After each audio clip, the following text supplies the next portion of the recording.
Well, thanks everyone, first of all, for coming today. I just mentioned to Buddy, after doing an awful lot of presentations over the last 35 years, it's probably one of the only ones I remember in a long time on a Saturday.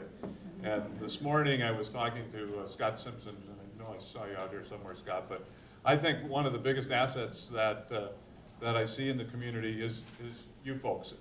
We do a lot of these types of meetings, we do a lot of presentations, and oftentimes people don't come out at all. Or very few people come out. There's a couple, someone wants to complain about something, and that's not what we've been seeing for the last several days. We've been seeing people coming out and sharing ideas about the corridor, about the river, about what you want to see in your community. And that's really exciting that you have that kind of community spirit and interest. It's not always in agreement, and I think that sometimes through disagreement is where the best solutions come. So again, I want to thank all of you for coming out. And so tonight we're going to talk about kind of the final presentation. I recognize some faces from last night. And so last night we presented sort of the preliminary view, reflecting back what we had heard on Wednesday night at the kickoff meeting and what we heard on Thursday as folks came through the studio design space and started showing you some of the concepts. We didn't show everything, and so tonight you're going to see some more information, some more final concept designs, and so on. Before we get started, I do want to thank the design team over here. Bob Costa's been leading the Charrette team along with Ed Freer, and I'm looking for Sarah Sulars and Alex Thill over there. They've done yeoman's work this week.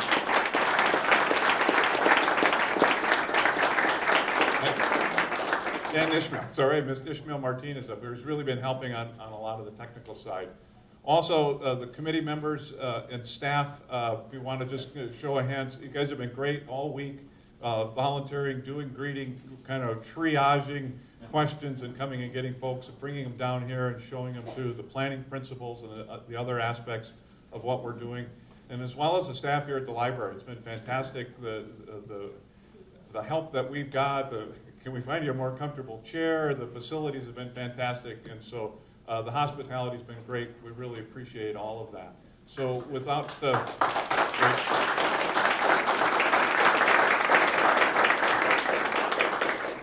as I mentioned, tonight we're going to talk about those concepts, and then I'm just going to, again, give a little bit look forward. So at the conclusion of the Charrette, we're going to start shifting back to some discussion that a lot of folks had wanted to talk about coming into the Charrette. And we'll be talking about the scenarios around the hydro facilities and those things, but really based on what we've heard in the last several days of what wants to happen in the corridor and how you want to interact with the river, not just tomorrow and not just next year, but for the next generation. And so those are the things that we're going to build on over the next several months. As those decisions get made, then we'll shift back and complete the overall corridor plan once that's in place. So with that, I'm going to turn it over to Bob. Thanks, Mark. Thanks for your patience and all of your participation as well. So tonight's outlined. We're going to do a quick primer on the planning principles because that was an important part of what we wanted to root all of our work in over the last couple of days.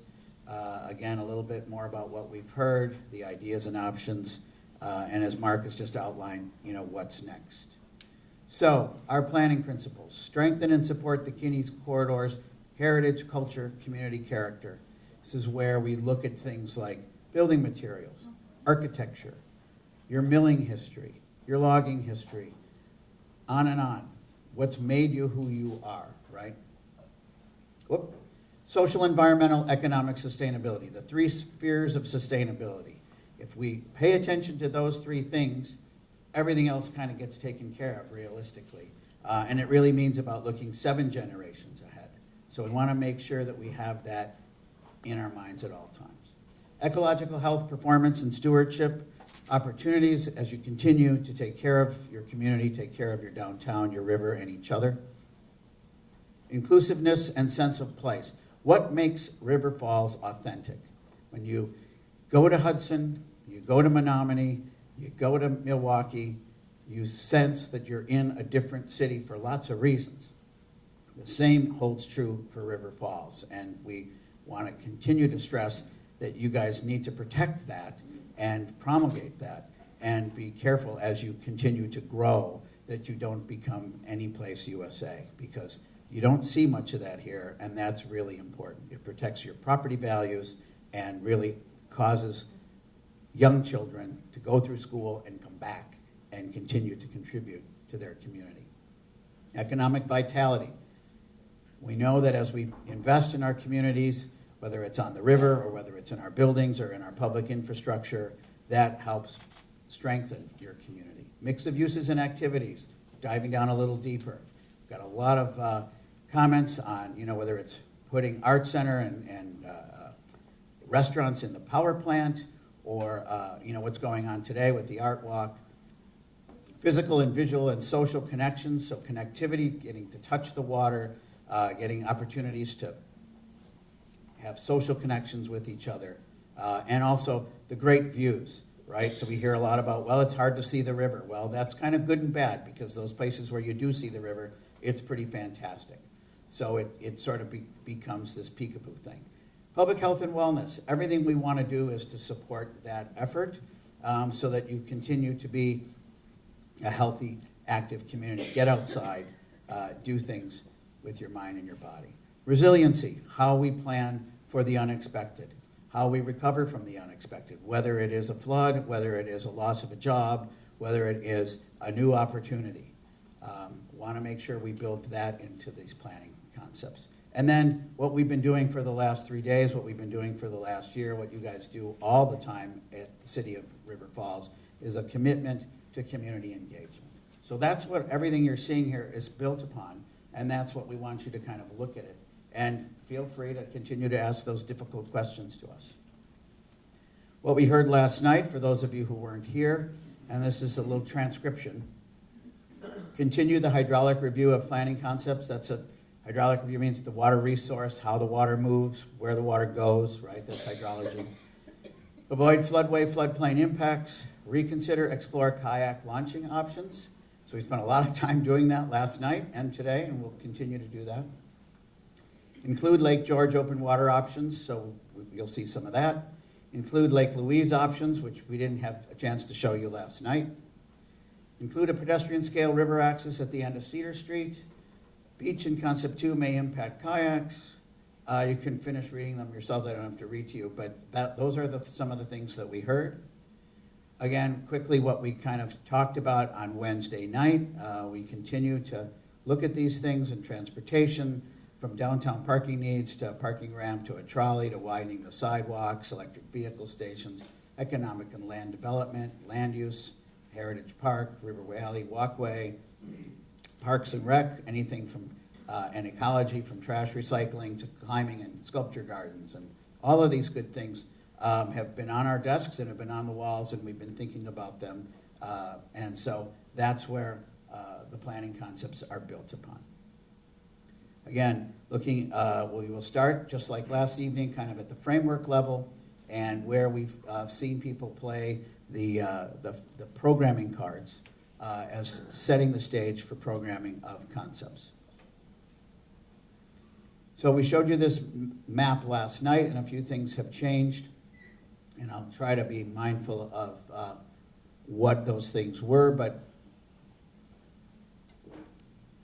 from the framework position of looking at the overall Kinni corridor up at 135, or Interstate 35, or Highway 35, excuse me, 55, and moving our way through, this is sort of that upper area when we get to Lake George. So things that, and we've kind of blown these up, so keep moving.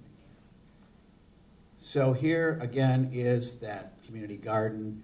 Here are some opportunity sites for redevelopment. Here are a set of trails, both potentially paved and unpaved.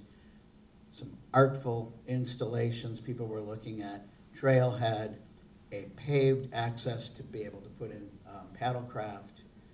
Another set of in some cases using the railroad that we talked about last night, in other cases responding to some property ownership, but basically having an opportunity for people to get in and enjoy the river corridor on foot and potentially on bicycle. As we look at Main Street ideas for potentially putting street trees in, as we start to look at bicycle infrastructure, where we might be able to have widened shoulders for bike lanes, where we might be able to have signed routes.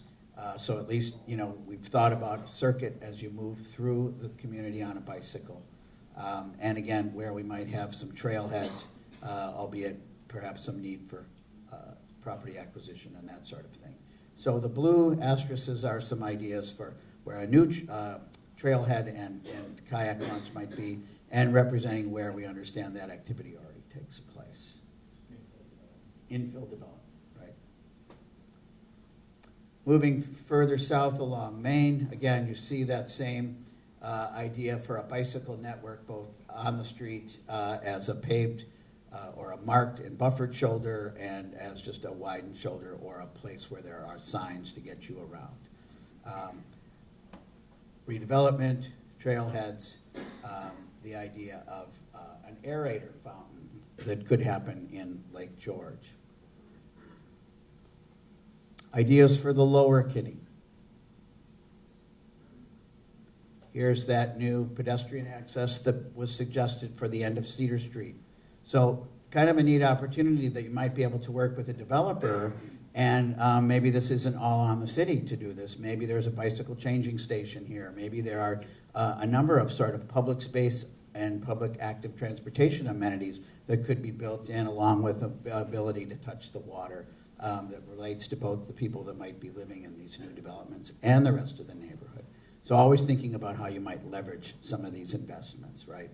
The concept for how we might reusing the bridge trestles, how we might look at the area behind here as some new green space and relate to redevelopment of an active river walk, a park concept that really takes the whole aspect of a downtown activity with maybe an amphitheater and other kinds of passive and active recreation use, not soccer and ball fields, but that sort of arts and culture kind of thing, and concentrating it here along the White Pathway. Again, probably needing some property acquisition and some longer-term detail planning. We understand for a while there's been the idea of getting a mixed-use development here at the corner where there used to be a building taken down. We've taken the liberty to extend that a little bigger, so that might entice a developer, because the one little corner might be holding it back from happening. Obviously needs to have conversations with grocery store and other people, but trying to think pragmatically there. Same thing here as we look at, there's an event center that's been talked about coming into the old mall, trying to be responsive of that. And then could there be a trailhead that gets put in relation to the new trail that's in there?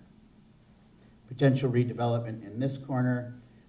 This represents some observations by our traffic engineer for some intersections that are challenging as it relates to bike, ped, and car, and needing to be mindful of that if things start to happen with transportation improvements as you go west of Cascade. Some potential new residential development that might build on the new stuff that's already come into here. Great places where there's a current overlook that might want to get updated and become something a little nicer. And a place here where we might look at, again, a place to touch the river. You might also put in paddlecraft, but again, depending upon what happens with the dam, might be a great place to just be able to access Lake George and enjoy wildlife and that sort of thing. And if we do some improvements to Lake George and get an aerator fountain in here, water quality, and just the whole experience might be more enjoyable. So that's what that's kind of getting at. As we move further south to the Lake Louise area, this is a technical term for a type of pedestrian signal that makes it easier for people to cross the street. We were talking last night again about how maybe as the city looks at activating and implementing the Glen Park master plan, they might consider actually not having vehicles continue to drive through the park at some point, or maybe the streets get closed on the weekends or something like that. We looked at that plan today with some help. Thank you to Amy for that, and understand there's a whole new organization of parking here for commercial kayaks. So remember last night's conversation about, well, where will new kayak launches be, and how will those trucks that come in with 10 kayaks on them City has already been giving that some thought, and I think it looks like a pretty good operation. So then people can bring their kayaks down that current trail and launch them below Lake Louise, or at that dam there. Prairie restoration was marked up on some maps. The same thing about, when we go back to those planning principles about respecting the city's culture and history. We know there's a historic cemetery in this location, right? So that starts to allow that space to become a little more just built into the community fabric. Again, this was an option that was on the plan last night for a trailhead. Doesn't necessarily have to mean it's a kayak launch. It might just be that this is a way for those people who come down there and go fishing, have some better information and some better access.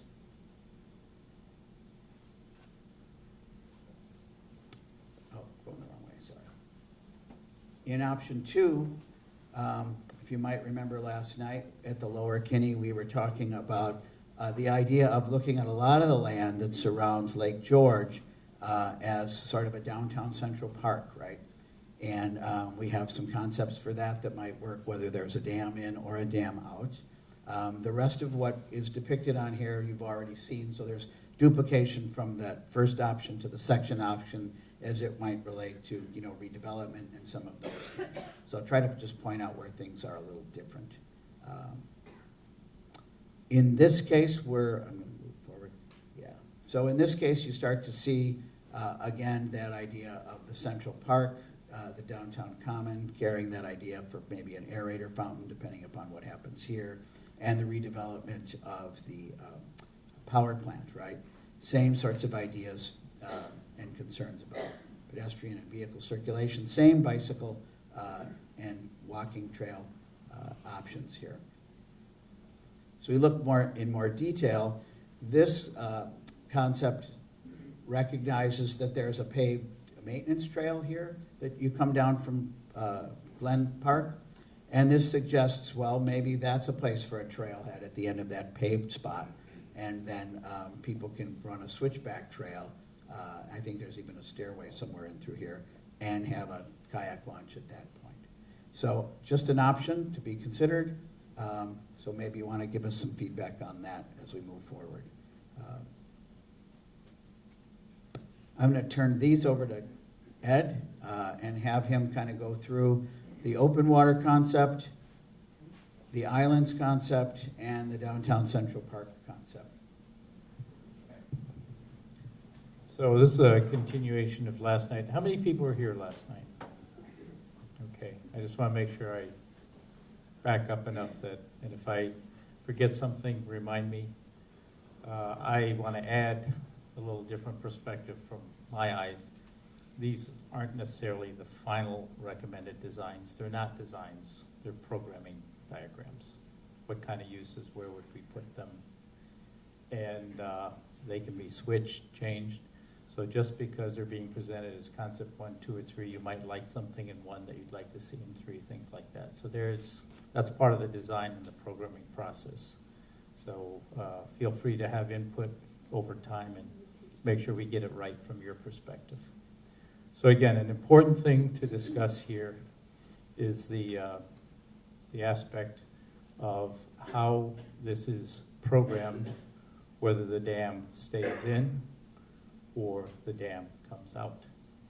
So here you have 2 very different options of programming, and I'll try and go through them briefly, but with hopefully enough clarity and information. So this is a drawing we did not have last night, and because we didn't have a lot of time, we thought people would understand that the surface area of Lake George would be pretty similar to what it is today, and that's what you see here. So the dam would function as it does today. Obviously, water quality, stormwater management improvements, but the water sheet would be similar in acreage. Depths would vary depending on the hydrology. So the big idea is that your Central Park is a sheet of water that is a memorable and very strong statement for your downtown. Maximizing the perimeter view. So for the residents at hand and who've known it as such, but also to attract investment and help sustain the downtown with a little more energy and a different light.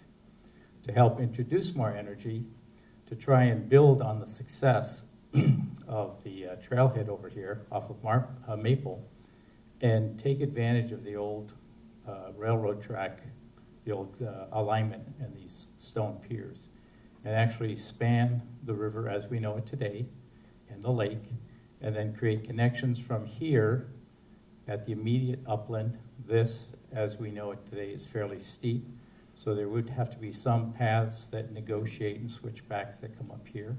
The new trail to date pretty much is in place from the bridge along here, and then parallel to the grocery store and the parking lots, ending at Walnut Street, then transitioning from a trail into a river walk, which we're showing improvements, and we'll get into more detail.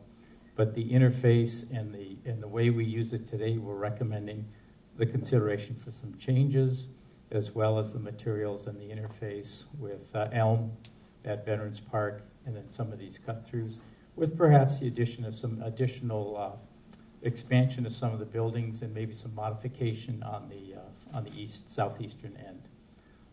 In addition to that, extending the visual arts into performing arts, whether it be a Wednesday night or a Saturday night concert, to an annual festival, to somebody using it by themselves as an individual place of solitude, or engaging educational classrooms, cultural programs, partnering with the university. A lot of options here.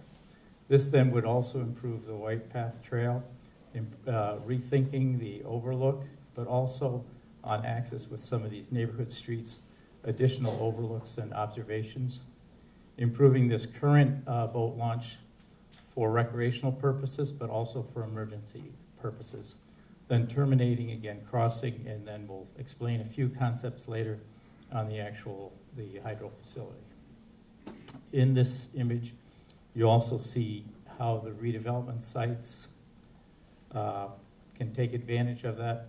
Bob mentioned about this. So taking Walnut and taking advantage of the river's edge to entice investment. Of course, the balance and the parking that's here today and the parking that's underutilized today, depending on the event center, all come into play.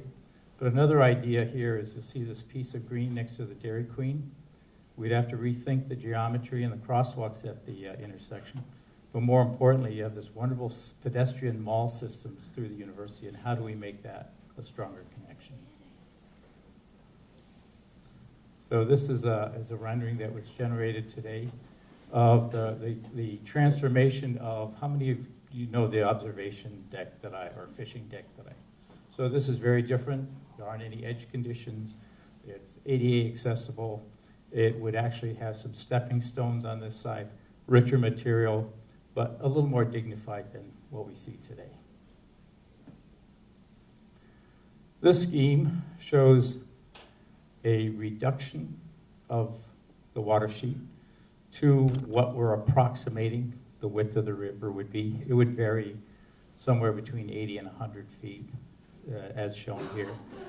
The reason I say it would vary, it depends on the water depth, the actual final hydraulics, and the configuration. And it would also vary as stormwater management and flooding conditions change over time. But basically, it would be an 80 to 100-foot channel, which is considerably less than what you have.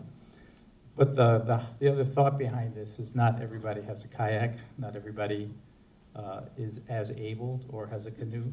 So the idea was to take this land that would then start appearing, and some reworking of the earth, dredging and filling and modifying, manipulating the topography. So now this steep bluff that I was referring to earlier has additional trails, and this whole area down here is down at the water. So in the one scheme, you have this powerful overview and this dramatic edge. Here, you're actually down there, and then with the inclusion of some integrated crossings and the possibility of also integrating the flow of the river, depending on the drops and the final design, you now actually get out closer to the water. Instead of just the perimeter, you're in the middle. This then also incorporates the ideas of the performing arts, the utilization of the piers and creating a new bridge structure. I'd like you to consider the width of that structure. So you have an art fair. How do you extend the current art fairs or other events and bring them into this new island park, if you will? So the width of this would be much more than 8 or 10 feet. I forgot to mention also, we would maintain in the other scheme as well as these schemes, existing pedestrian crossing, and make some suggestions of making that a little more open than the current configuration with the stone walls around a couple of inches, making it more inviting, and also through that manipulation of the walls and everything and the edge, making the river more visible. The changes along here are pretty much as described in the previous scheme, with the redevelopment options, some kind of pass-through that then relates to the university, and again, the ultimate connection at the lower end. The dam would be modified, and the engineers have some explanations on the hydrology and the stormwater management, which will come after this. So, one scheme is more of a conservation, naturalist experience. These aren't suggested as big mowing surfaces, additional maintenance. There could be places to have community gardens. There could be places for growing and supporting insect life, attracting more birds, attracting more pollination, enriching the agricultural and the garden use within the community.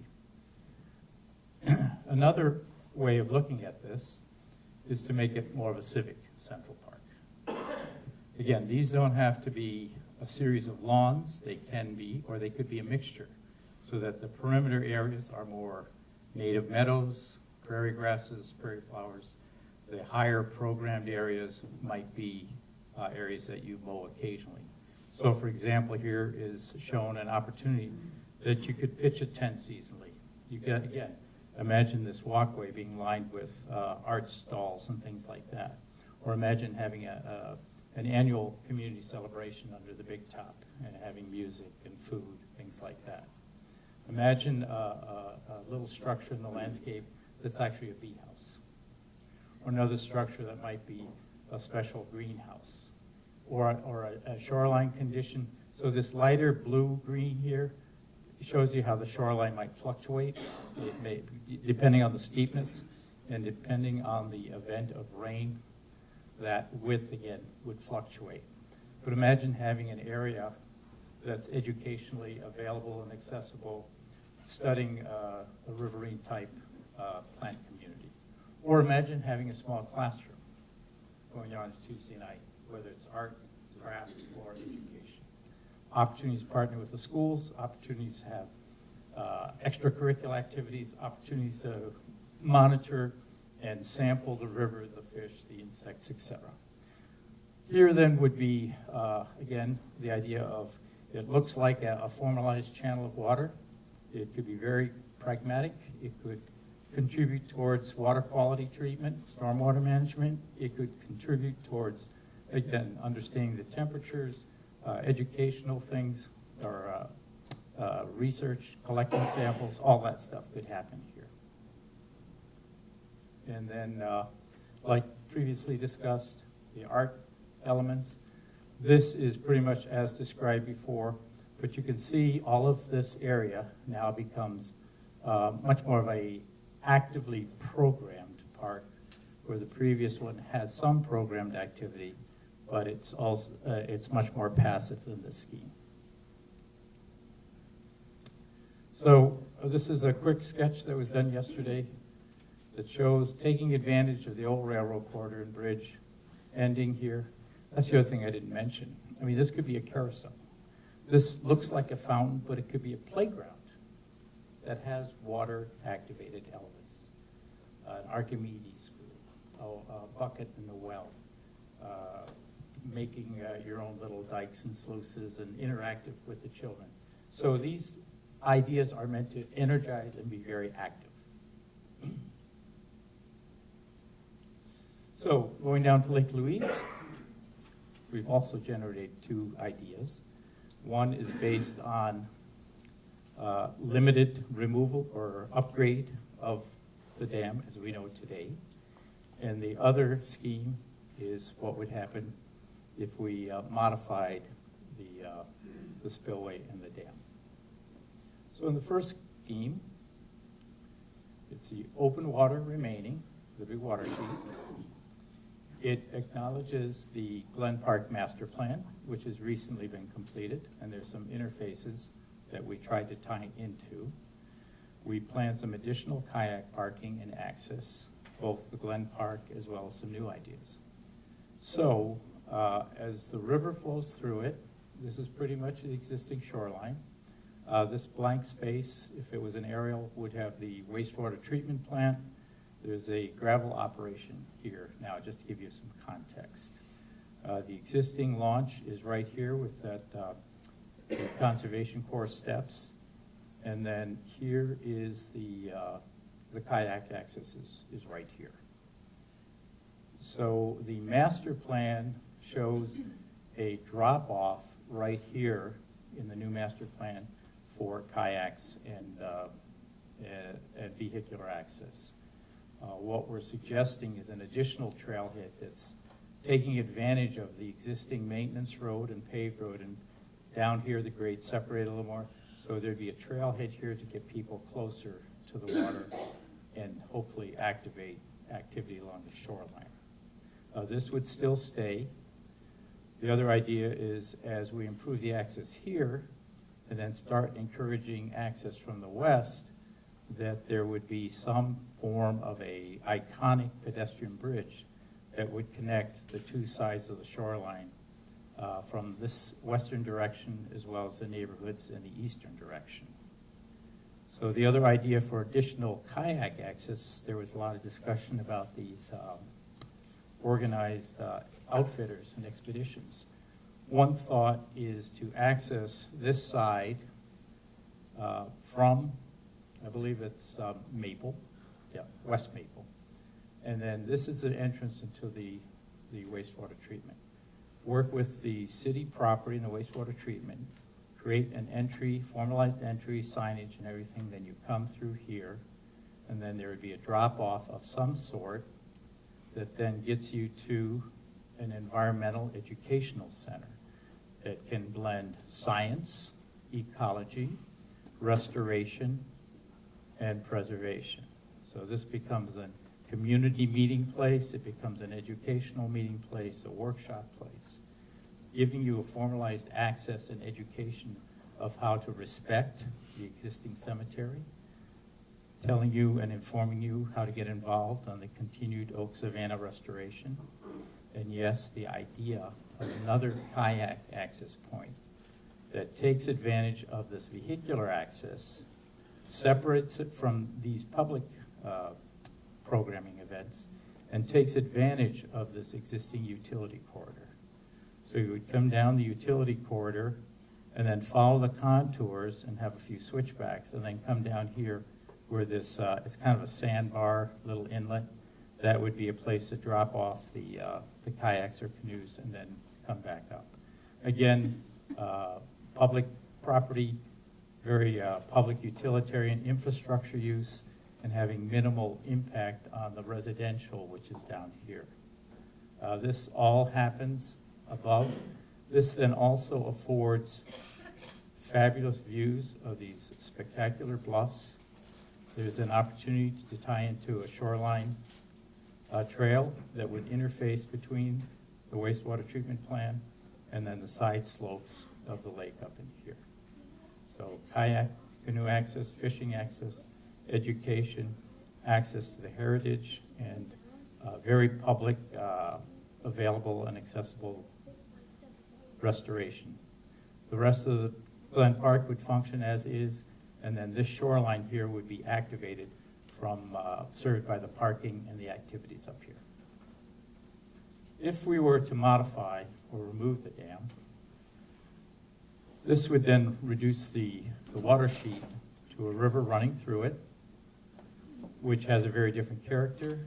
It also provides considerable more land on the east side below the Brough, which has virtually no programmable land now. It also takes this environmental center, which is located about here, allows us to bring it out here.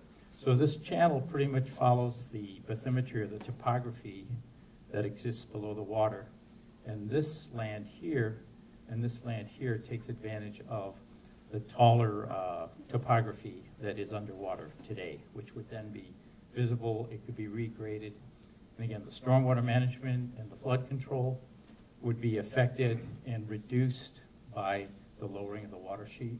And I'll let my engineers keep me out of trouble on that later in the presentation.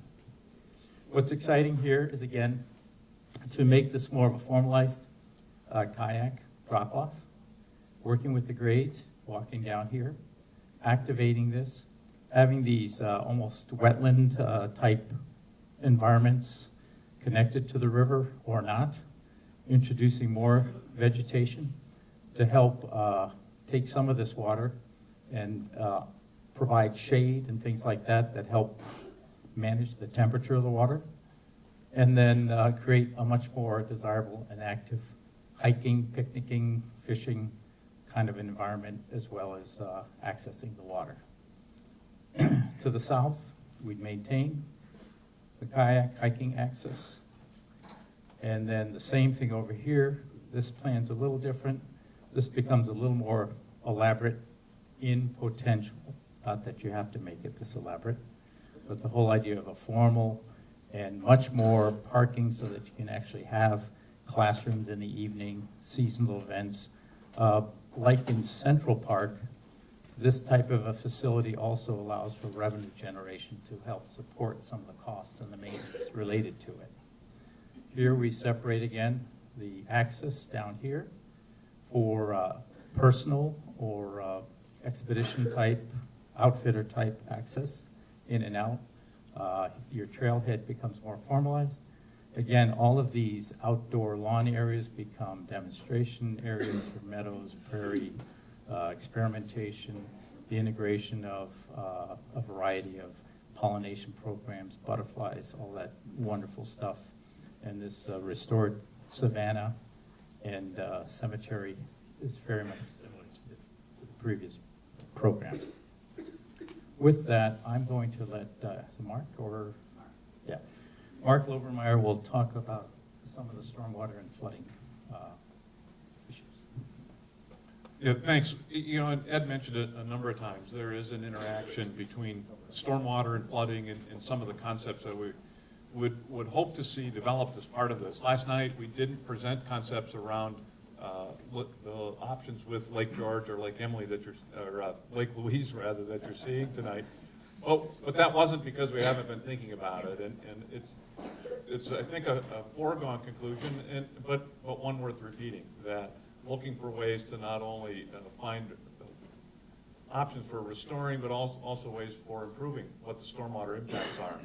So some concepts, and you can see that there wasn't a lot of landscape architecture folks involved in some of these sketches, so Ishmael and I were working through these, so our skill set's not quite as high as the folks, but we wanted to talk about some of those concepts of how we can handle stormwater, and some of those concepts have been developed over a number of years. They probably started back in the mid-90s.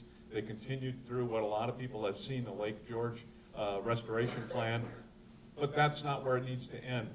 So the diagram at the top, there's kind of a progression of three ideas here, really is showing what most folks are familiar with Lake George restoration. The concept of that strategy was to construct storm sewer interceptors that would collect stormwater from a number of inlets, starting up to Division and beyond and coming all the way down to Lake George, collecting those and then introducing a series of open water ponds within what is today the open water area of Lake George. So effectively taking that area, and rather than seeing a complete sheet of water, and so we colored it in green just a little bit. So it's not blue. This is more of a green option within Lake George, but a way to clean up that water, both from a water quality standpoint and to look for opportunities for thermal enhancement. So when we take away that big sheet of water, we also take away one of the thermal conditions that exist today. That big pool of water warms up in the summer, and then we're discharging warmer water into the river. So we have a little less surface area,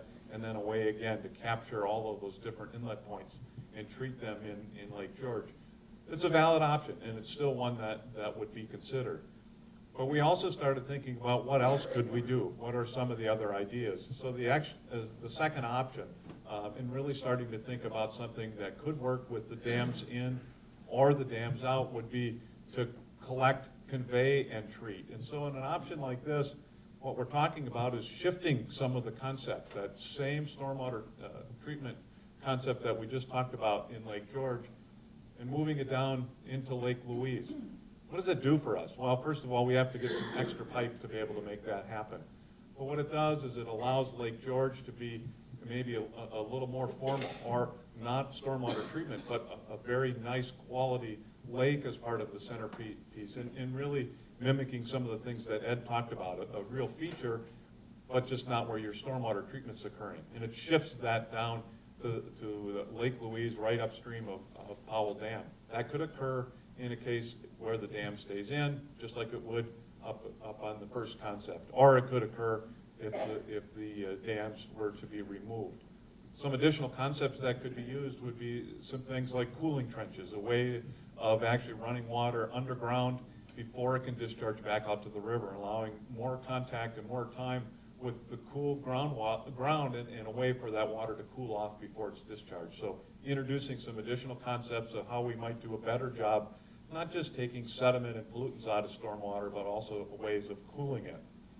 In the third option, and this is really more in a case if the Powell Falls Dam was taken out, we can probably do a lot more. Ed mentioned that in that case, we have property that emerges. The floodplain gets very small in that case, and all of that area that we would recover, kind of in the area along the east side of what would be the main channel down there, could be used for a series of treatment ponds and cells.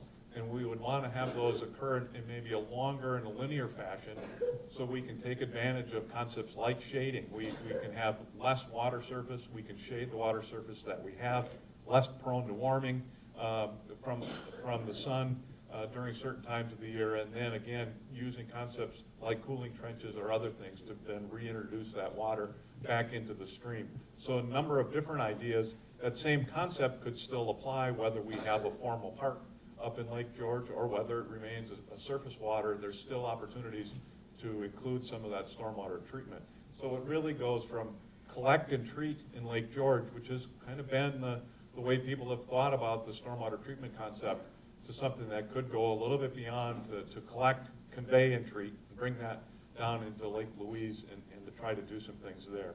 So those are some of the concepts that we'll continue to bring forward as we look at scenarios, and then and build on the concepts for the redevelopment that you've been hearing about. Thanks, Mark. So we talked a little bit last night about streetscape. Again, thinking about this as a corridor plan, and Main Street is a big part of this whole environment. So, and I also mentioned that Sarah, as a partial transportation planner and a landscape architect, and Heather, who's a traffic engineer from our firm, had spent time on the project taking a look at things. So here's the current cross-section, just, schematically, if you will, of Main Street today. You've got a couple of travel lanes that are 12, 13 feet, or pardon me, a travel lane that's about 13 feet, a couple of parking lanes that are pretty wide so that, people feel like they're not going to get hit by a car as they get in and out of their truck or vehicle, and then another parking lane on either side, and then about a 10-foot sidewalk.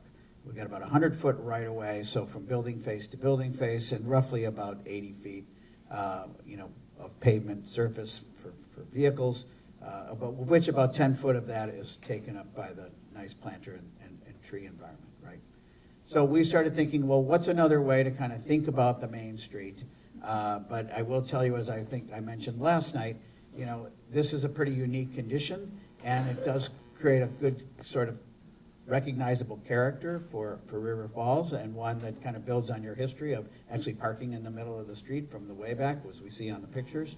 So when we look at the streetscape concept, now this is wedded again with a more refined version of the Riverwalk concept. we're suggesting that that may, be retained and, it does continue up a little bit further and down a little further south, but we're just focusing between Walnut and Maple. And kind of trying to think about, well, how might we do some tweaking here and have some wider pedestrian crossings. So that's what, wider bump outs. So we narrow the pedestrian crossing, and in this case, we eliminate the right turn lane at Maple. How we could get some greening at some of these corners. If we widen the sidewalks a bit, can we get, again, some of these narrow street trees to beautify the downtown and, again, make things greener? We're thinking there's a lot of comment about art and public art in some of the background that people gave us, and might we be able to bring on a local or even a national artist and sculptor and start to do some things with brick paving, and really all of a sudden, Veterans Park and the Riverwalk are connected with a real strong sort of visual arts component, right, that's pretty striking. And then again, how we might get that to integrate so that Main Street feels like it's part of the Riverwalk and the Riverwalk's part of Main Street. What we haven't shown here and didn't really get into any details of, what might we do on the sidewalk system, but you can sort of see how if you address these two public spaces together, the sidewalks, as they get rebuilt, could look like the Riverwalk could look like the sidewalks. All of a sudden, it would really be sort of one set of pedestrian plaza experiences that really starts to feel like you've brought the river into the city and the downtown kind of together. So here's a cross-section to kind of redistribute some of the space where we would have a wider sidewalk where we might be able to do some outdoor dining. We would basically take that space and narrow up the parking bays. It's a fairly common event to do this in a lot of communities. We even work in downtown Minneapolis. Having narrower drive lanes, narrower parking lanes becomes kind of a way to, borrow some space and give it to the pedestrians. Another thought was to look at how we might redistribute that space rather than into the pedestrian space, but what about bicycles? So could we actually have buffered bike lanes on either side of the vehicular traffic? So one way to think about introducing active transportation right onto the main street. And then here was that sketch we showed you last night. This introduces this sort of new vertical gateway feature that could be either at the end of Maple or Walnut or take it further up to the north or the south. It doesn't necessarily have to have this character, but the idea is to get something that's kind of a sentinel that works with the trees. You're going to be lighting those with beautiful holiday lights, but all summer that's not happening. So this is a way to potentially kind of get that pizzazz back into downtown in the non-holiday season. We've even been thinking, well, maybe something of this nature could be snuck in over here on either corner, and that might allow you to have a banner or some kind of a feature that kind of crosses both sides of the street that says, it's the river or the art walk this weekend, or it's River Falls Fest. So starting to think about that kind of infrastructure. Another option is to think about how we might use Second Street, which is a great alternative for if you're smart and you're around River Falls and you don't want to deal with Main Street, you take Second. No stop signs. It moves very nicely. It's a beautiful street. So isn't that a great place maybe for cyclists to also share the road with the cars? There's plenty of room. So here's those 8-foot buffered bike lanes. Here's two 11-foot lanes again, and your parking and your tree lawn. And now all of a sudden, you've got this great way for also cyclists and not just cars to kind of move through the downtown. And it's very easy access to park a bike at one of the nearby parking lots and get onto Main Street. So we thought we wanted to introduce that as another option. Again, options and ideas. We're looking at the Riverwalk, as we talked about just a minute ago.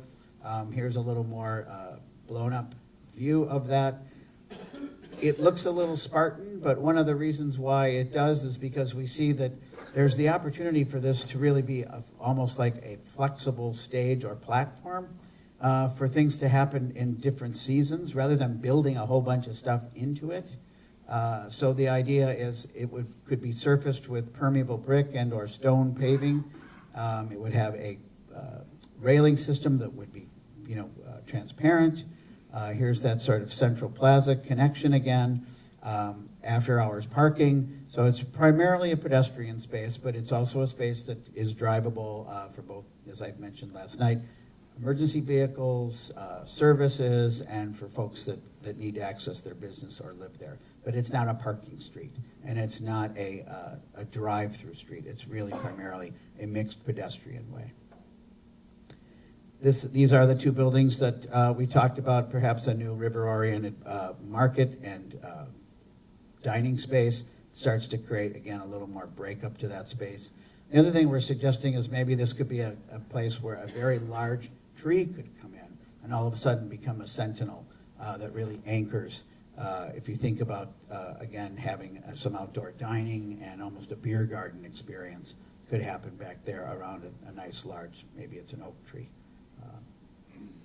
So here's a little more advanced developed view that we showed you the rendering last night as Alex was kind of building this. Here's the pedestrian bridge, and start to think about there's the big tree.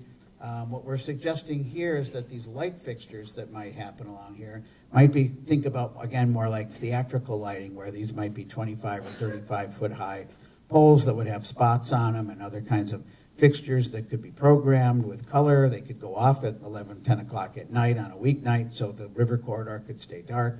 And we could have another fixture that's further down the way to keep things safe, but really start to think about how we manipulate light to both work with the businesses and the public, but also for the river corridor.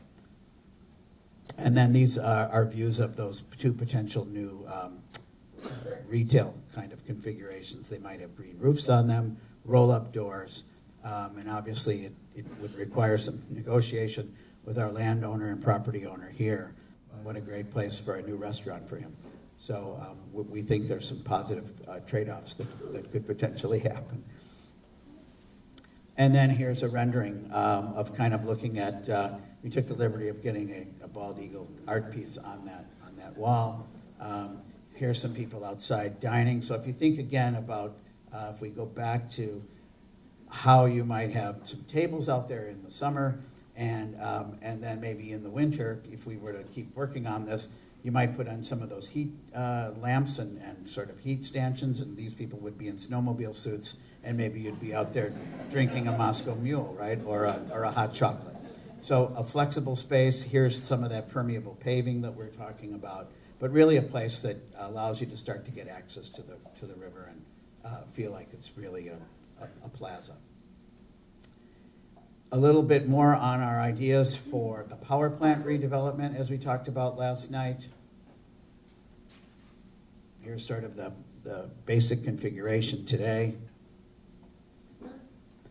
A conceptual site plan, as we talked about, this area onto the west of being service and parking, converting its landscape to maybe infiltration areas and rain gardens and pollinator gardens and those sorts of things. Basically a working ecological landscape where we actually would get ecological services out of what's on the ground. Outdoor dining plazas and overlooks and an elevated trail for a portion, and then connect up to that same trail that Ed had been showing as it relates to moving to the south, where we start to connect up to the stormwater, or the water treatment plant. So here's a view of those, what we're calling catwalk viewing platforms. So if you think of these again as being open metal, so it's kind of fun because you can see down below. You're not having an impact on rainwater, and you start to really play off that edge. And again, another great public art opportunity as we start to think about how we might paint or reconsider some of that other working infrastructure. And you just can't beat the view. And also another quick sketch of how that whole plaza space might work out, where maybe if the blank facade is not populated with windows and those sorts of things, maybe this is a place for kids to play, or maybe this is a place for movies to be projected in the summer. And here's some of our rain gardens and outdoor dining and plaza and all the different things that could be happening in here. So go back to that site plan. So some of the things that people had talked about, brewery, winery, history spelled correctly, natural history, housing, retail, public art. So what's next? No decision has been made.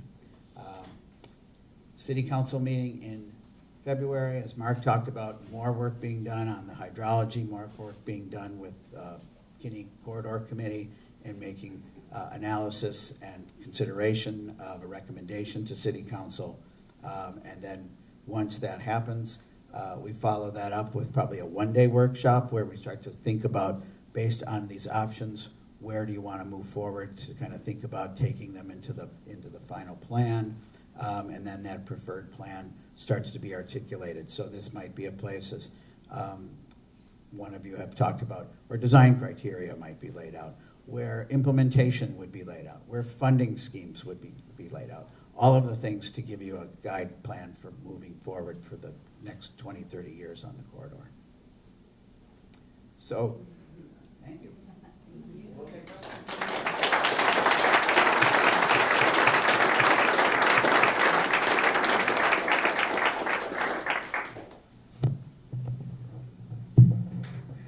If there's any questions, I got the mic. We're here to address anything you may have. So,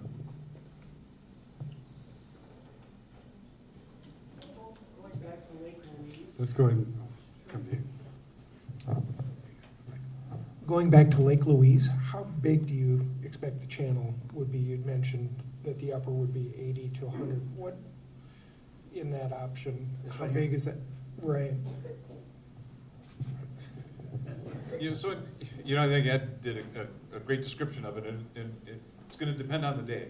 So base flow in the Kinni is actually quite low. It's about 100 cubic feet per second. So on a normal day when we haven't had rain for a while, it could be fairly narrow. We might be looking at 40 or 50 feet, and it might be a foot or a foot and a half deep. So it could be fairly shallow as well. If we get a 1 inch rain, you could expect that to be a little wider. If we get a couple inches of rain, or 3-4 days of very wet weather or snow melt, you could see a much wider area. But it's not a 150-foot wide stretch. And I think we've seen different ideas of what that would look like. And what I've always responded to is they're all accurate. It just depends on which day and what kind of flow condition are you thinking about. So I think thinking in that 80 foot, which is sort of what we tried to depict, is a good average way of thinking about it. So.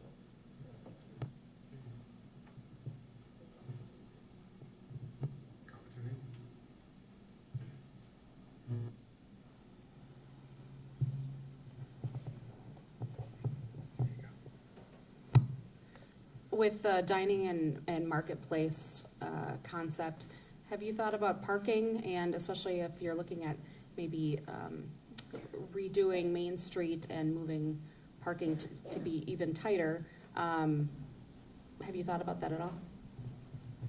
Yes, we have, and we know that depending on the day of the week, time of the day, if the variable in the river is the water, I think the variable in the parking is the time of the day and the season. But I think what the constant with downtown is the fact that you have a very successful downtown, as witnessed by the amount of parking that is in use a lot.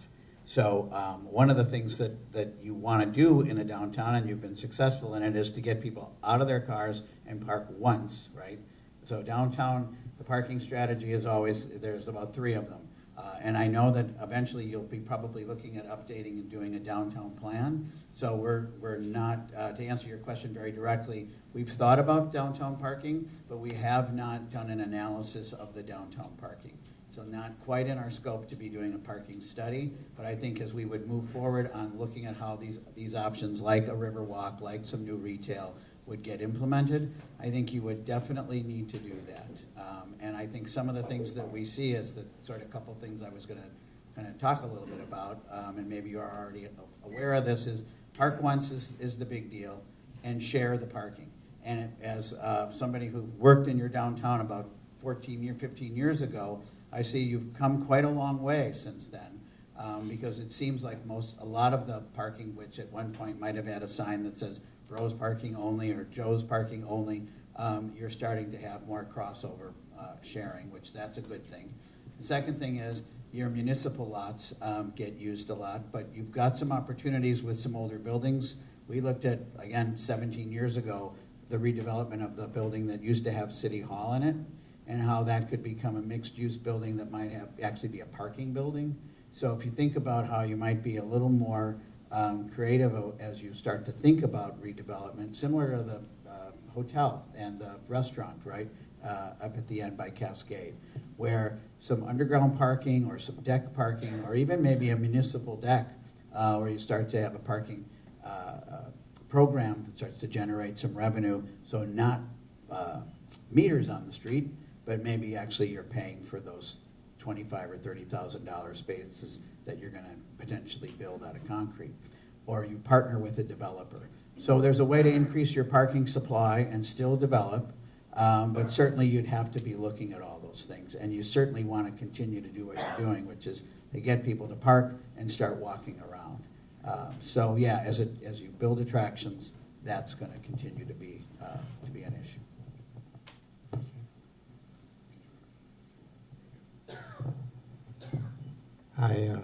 My son was able to find a photo of a mini falls, I believe just downstream of the swing bridge. I believe that's the South Fork of the Kinni. And it looks to me, when I've walked it, that there's man-made disturbance. I see pipes or sanitary sewer or storm sewer that's disrupted that. And does anyone have any insight on where that falls went? And is there maybe a way we could consider restoring that falls? Because it actually was pretty when it had good flow of water going through it. So, great question. I'm actually looking. I thought I saw Reed Ronsky was here a little bit, and there he is. He would probably have the most detail. But I think if you do walk along, and it's difficult to see down there, so it was good to get and spot that there is some disturbance down there that's occurred. And I think that I'll bring it over. But there's so I think that it's a great option to be able to look at. I think we see that in other places in the corridor, not so much where there's disturbance, but because there's a beautiful stream going through an urban area, we also have utility work and crossings and different types of things. So it certainly does create an opportunity. But if you've got there was in fact the interceptor sewer going down the South Fork, built not that long ago, actually. I think 60s maybe. That was removed. We worked with the DNR on the restoration there. They came in and removed what they wanted, left in what they felt was appropriate. So you can see some remnants of it. Certainly not what existed 10 years ago. As far as under the swinging bridge too, and I'm not sure if this is what Steve's referring to, but in one of these many 100-year events that we've had in the last 5 or 10 years, that right below the swinging bridge, it completely changed in one of those events. It moved the water course from one side to the other. So just showing the power of the river that we have here. So that may have destroyed a mini falls, or moved a mini falls, or reshaped the mini falls. That would have been a natural event that did that, not the removal of the sewer. Appreciate that. We heard about that a little bit at one of the tech talks, and a river is a living thing, and it isn't static. It's changing all the time, and you see that just by the nature of the South Fork and Rocky Branch and some of the other areas, and the gorges that exist there have been eroded over a long period of time. So things do change, and there are differences that are going to occur. So it's good to look back, and you see a lot of things in some of the old pictures that you can still see today, but also you can recognize some of those changes. I'd like to address the second proposal for Lake Louise, the lower part. Was there any consideration to the development of the city property that lies just west of the power plant? There's a couple of large ponds down there. It's not shown on any of your drawings, and it's used for collecting rubbish right now, or composting materials, but there's 2 beautiful ponds down there that could be restored. It's easy access off of a collector street, and I think it could be easy access for a lot of people to the river at a very minimal grade. But I don't see any proposals or any thought process that went into it. Actually, we talked about it last night. We talked about the restoration of some of the, it was used for fishery. We talked about accessing Okay. it, not just from the land, but also from the water. We Okay. talked about it as being an educational conservation area. But you didn't develop anything with that? We've got some notes and larger scale maps. I apologize.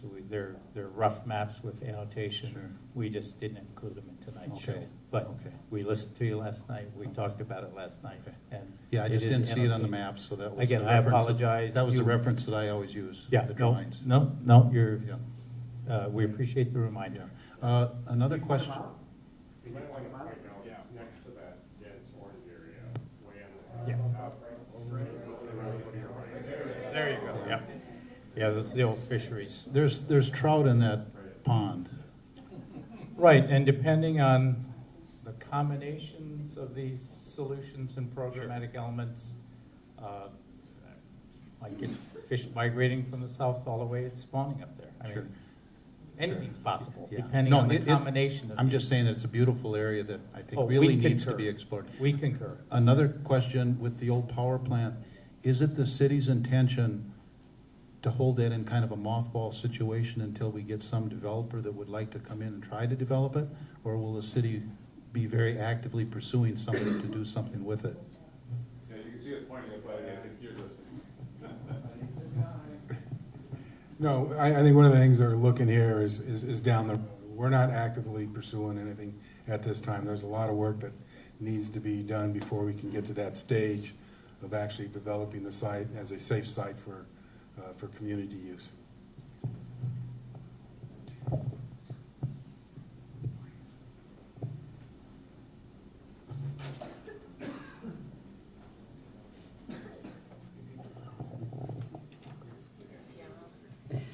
Hi, I'd like to just echo a little bit of what Neil just mentioned about the Winter Street access.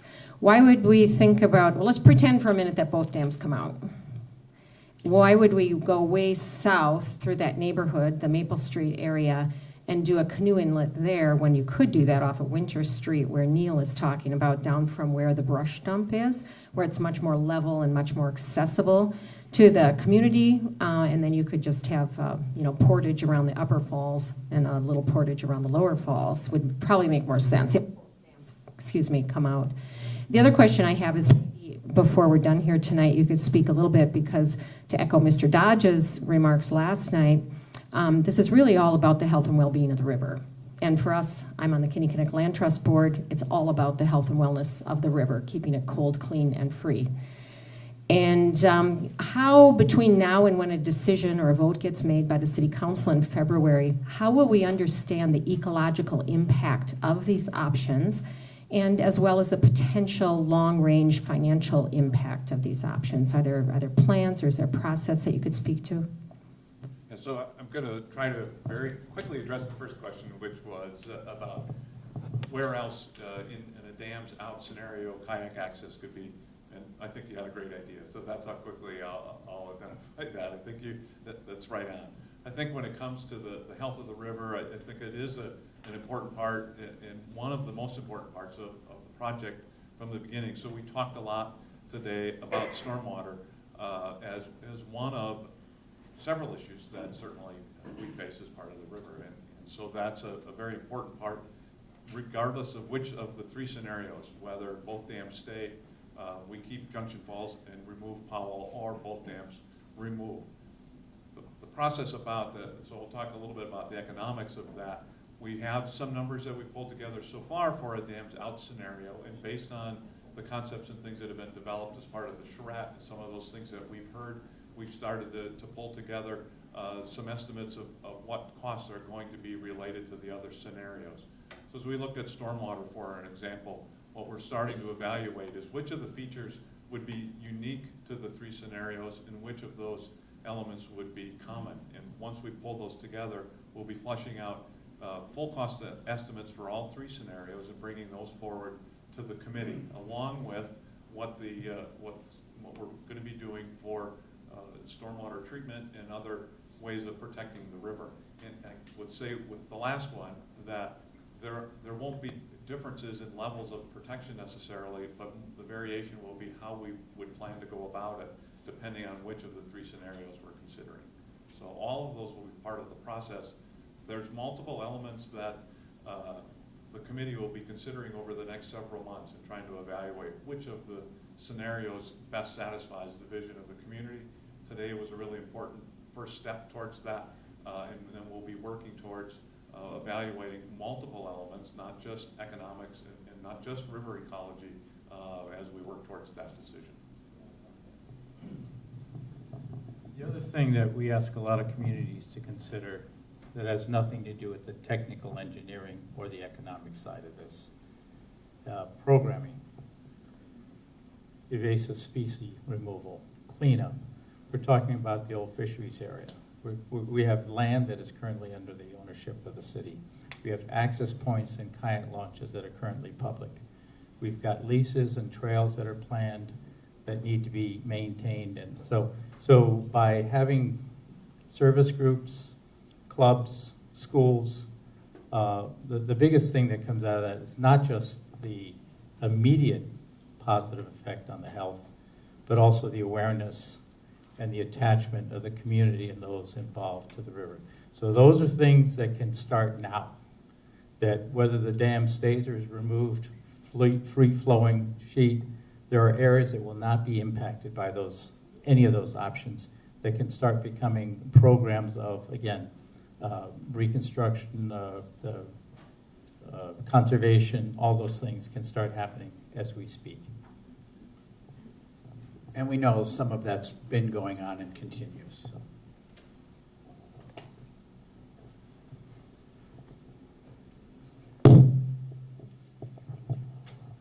Hi.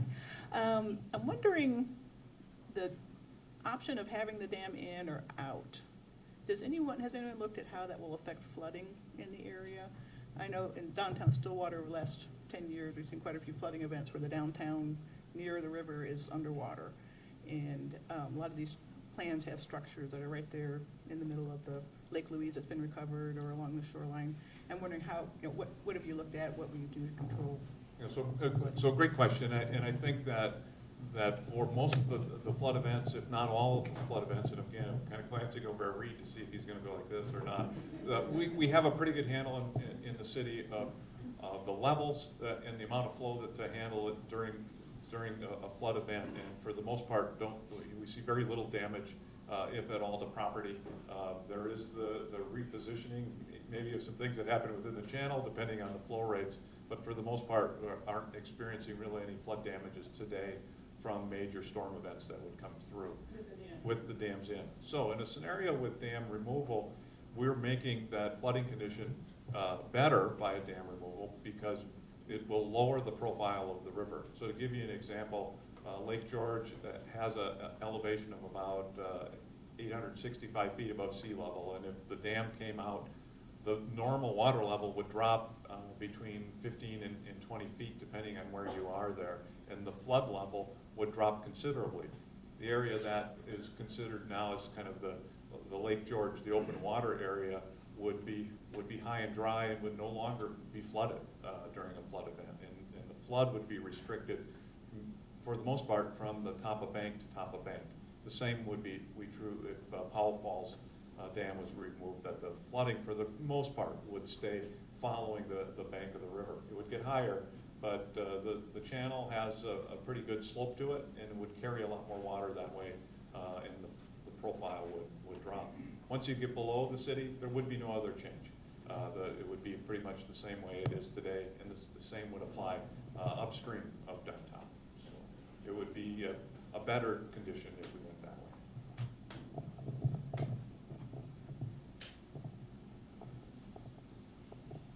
Hold it.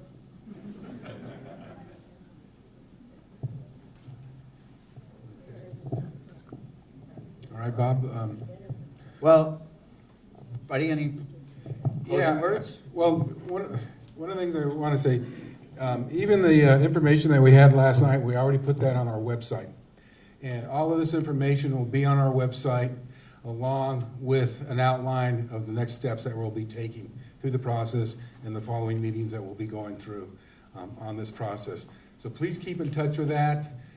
If you think of questions or comments that you want to have later, you know, I always think about the next day when I'm sleeping at 3 in the morning. So if you think, do give us a call, send us an email, send us comments. We're still working on this. We still want to hear your feedback on this. And I really do appreciate you taking the time on a Saturday night to be here. It's been a great crowd. We've had excellent tech talks, and we've had these guys working for the last 4 days every hour. So thanks again. Anything else, you guys? Don't call it 3 in the morning. Thank you.